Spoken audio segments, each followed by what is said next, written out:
Hi, this is Fred Barstein with 401k TV, and I'm here with Matt Iverson, who is the CEO and founder of Retirement. Welcome, Matt. Thanks, Fred. We thought while we're here with an expert on financial wellness, we'd ask him a few questions. We're here at the UCLA campus conducting a program, a Retirement Advisor University program here at UCLA. So, Matt, first question I have is, there seems to be a growing amount of interest in financial wellness. What do you think is driving that? So I think there are a number of things that are driving it. I think one is HR folks are really recognizing that there's a need for more financial intervention with employees because they're seeing how it's impacting their performance, they're seeing how it's impacting their mental well-being. Sometimes that goes down the chain and actually impacts how they relate to their coworkers. And so financial stress is the biggest stressor that any American faces, or that on average Americans face, more than workplace, more than health. And financial wellness is sort of dovetailing with health wellness at work. Exactly. Those kind of programs. Yeah. So what is research showing? How well are these financial wellness programs performing? So the research shows that essentially when you take financial education, financial literacy programs, and you actually test them for impact, for behavior change, there's about, they can attribute a 0.1% behavior change impact to these programs. So it's virtually non-existent. I mean, the impact of financial literacy, we tend to think that if we just do more education, that'll lead to more knowledge and that'll lead to behavior change. And when they've actually looked at hundreds of articles and research studies around whether education and literacy does lead to behavior change, they've found that it literally has no impact.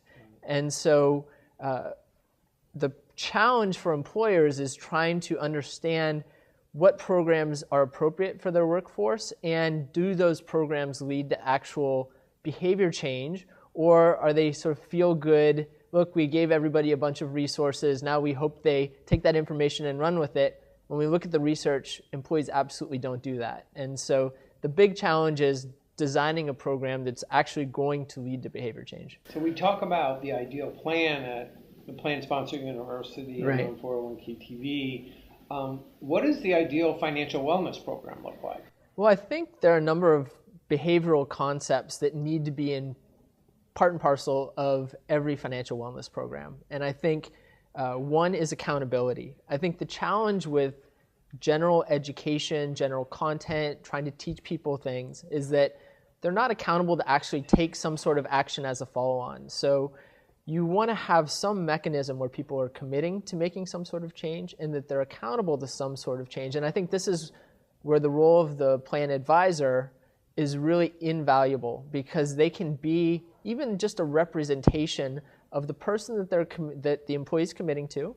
They're going to make some sort of behavior change. They're going to enroll in the company 401k plan, or they're going to go through an 8-week program to manage their financial debt and actually get everything squared away.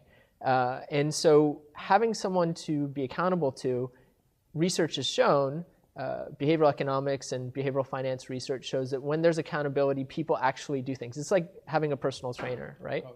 Yeah, so when you have someone you're accountable to, you're much more likely to take action. So it's the combination of technology and an in-person advisor, because that advisor can also say, oh, you need this program based on the needs of that person versus generic education. Exactly. So being able to, I think another very important piece is having the right goals for that individual. Right. And those goals need to be self-identified, right? So if I told you your goal, this is your goal, right? And you haven't bought into that, you haven't internalized that goal, or you didn't bring it to the discussion, it's going to be hard to get you to do that because it's not something you selected. But if you say, this is my goal, and now I need a program to help me get there, and you just want to focus on one goal, right? You don't want to have 3 or 4 or 5 goals, because you won't get anything done on any of those. Right. So you have one goal, you laser focus on that, the accountability of the coach.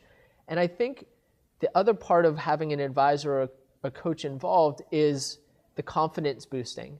Because when people feel more confident, research shows they're more likely to take action. And so a lot of programs present a lot of information. It makes people feel like they don't know anything, that they're way off track, Right. they're never going to reach their goal.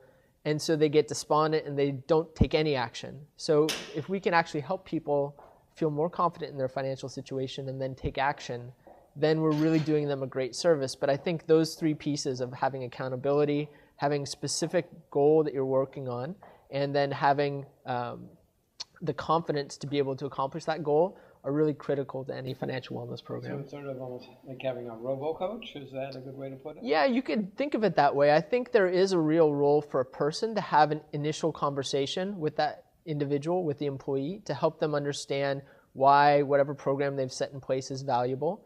And I think the program should be time-bound. So generally we look at financial wellness as here's a bunch of resources, they're always available to you, you do them whenever you want.